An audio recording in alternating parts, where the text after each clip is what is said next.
Hello friends, എല്ലാവർക്കും നമസ്കാരം. What happening ചാനലിൻ്റെ പുതിയൊരു വീഡിയോയിലേക്ക് എല്ലാവർക്കും സ്വാഗതം.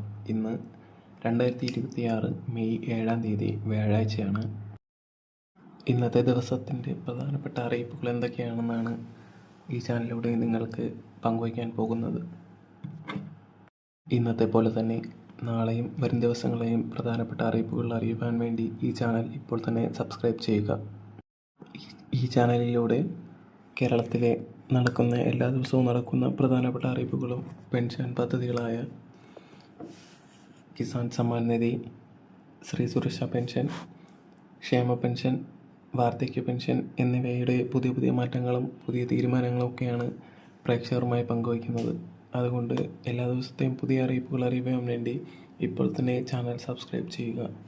ഇന്നത്തെ ഒന്നാമത്തെ അറിയിപ്പ് കോൺഗ്രസിൻ്റെ തീരുമാനങ്ങളും പുതിയ നടപടിക്രമങ്ങളുമാണ്.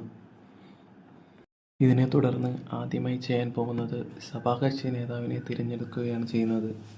102 MLA-മാർ കൂടെ ചേർന്നാണ് അവരുടെ മുഖ്യമന്ത്രിയെ തിരഞ്ഞെടുക്കുന്നത്. വലിയ പാർട്ടി കോൺഗ്രസ് ആയതിനാൽ കോൺഗ്രസ് ഹൈക്കമാൻഡായിരിക്കും നേതാവിനെ തിരഞ്ഞെടുക്കുന്നത്. VD സതീശൻ, KC വേണുഗോപാൽ, രമേശ് ചെന്നിത്തല എന്നിവരാണ് മുഖ്യമന്ത്രി സ്ഥാനത്തിലേക്ക് കയറാൻ നിൽക്കുന്നത്. ഇതിൽ VD സതീശനാണ് ഏറ്റവും കൂടുതൽ മുൻഗണനയുള്ളത്. രണ്ടാമത്തെ മുൻഗണന KC വേണുഗോപാലിനും മൂന്നാമത്തെ മുൻഗണന രമേശ് ചെന്നിത്തലയ്ക്കുമാണ്. സഭാകക്ഷി നേതാവിനെ തിരഞ്ഞെടുത്താൽ അടുത്ത നീക്കം എന്താണെന്ന് വെച്ചാൽ ഗവർണറെ കണ്ട് അവകാശവാദം ഉന്നയിക്കണം എന്നതാണ്. അത് കഴിഞ്ഞ് മുഖ്യമന്ത്രിയുടെ സത്യപ്രതിജ്ഞ, അത് കഴിഞ്ഞ് മന്ത്രിസഭാ രൂപീകരണം, അത് കഴിഞ്ഞ് ആദ്യ മന്ത്രിസഭാ സമ്മേളനം, അത് കഴിഞ്ഞ് MLA-യുടെ സത്യപ്രതിജ്ഞ, MLA-മാരുടെ സത്യപ്രതിജ്ഞയാണ്. അത് കഴിഞ്ഞ് സ്പീക്കറിനെ തിരഞ്ഞെടുക്കുന്നു. ഇതെല്ലാം കഴിഞ്ഞിട്ട് ഗവർണറുടെ നയപ്രഖ്യാപനം ഉണ്ടായിരിക്കുന്നതാണ്. ഇതെല്ലാം കഴിഞ്ഞിട്ടായിരിക്കും ബഡ്ജറ്റ് തീരുമാനിക്കുന്നത്. ഇതിനെ തുടർന്ന് പ്രധാനപ്പെട്ട രണ്ടാമത്തെ അറിയിപ്പ് എന്താണെന്ന് നോക്കാം. പെൻഷനെ പറ്റിയിട്ടുള്ളതാണ്. ഞാൻ മുമ്പ് പറഞ്ഞതുപോലെ ഇപ്പോൾ ഈ കോൺഗ്രസിൻ്റെ തീരുമാനങ്ങളെല്ലാം കഴിഞ്ഞതിന് ശേഷം ആദ്യ ബഡ്ജറ്റ് നടക്കുന്നതായിരിക്കും. ഇതെല്ലാം കഴിഞ്ഞിട്ടായിരിക്കും ക്ഷേമ പെൻഷൻ എന്ന് മുതൽ കൊടുത്തു തുടങ്ങും എന്ന് ഇവർ തീരുമാനിക്കുന്നത്.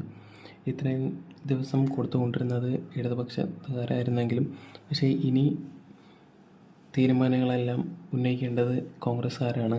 അപ്പോൾ എന്തായിരുന്നാലും ഇവരുടെ ഈ സത്യപ്രതിജ്ഞ ഇതെല്ലാം കഴിഞ്ഞതിന് ശേഷം മാത്രമേ ഇതിനെപ്പറ്റി തീരുമാനിക്കുകയുള്ളൂ.